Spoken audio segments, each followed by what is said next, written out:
আসসালামু আলাইকুম রহমতুল্লাহ। আশা করি সকলেই ভালো আছেন। এখন আপনাদের দেখাবো ধানের থোর দেখতে কেমন এবং ধানের থোর থেকে কিভাবে ধান বের হয়।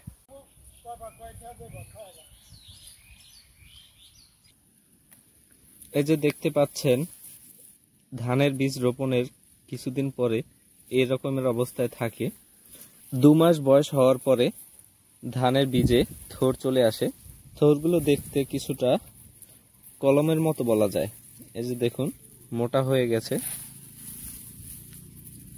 এই যে প্রতিটা বীজ মোটা হয়ে গেছে, এর ভিতরে ধান রয়েছে। আপনাদের একটা হাতে নিয়ে দেখাই।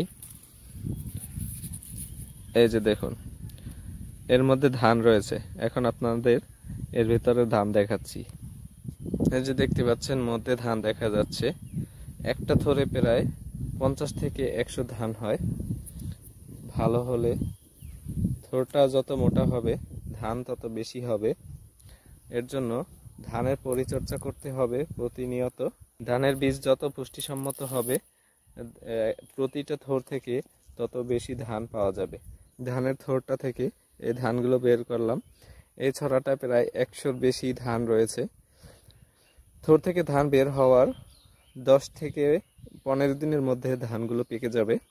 সম্পূর্ণ পেকে যাওয়ার পরে সোনালী বর্ণ ধারণ করবে। তারপর কৃষক ধান কেটে বাড়িতে নিয়ে যাবে মাড়াই করার জন্য। ধন্যবাদ সবাইকে। পরবর্তী ভিডিওতে আপনাদের আবার দেখাবো থোর থেকে ধান বের হওয়ার পরে জমি দেখতে কেমন হয়।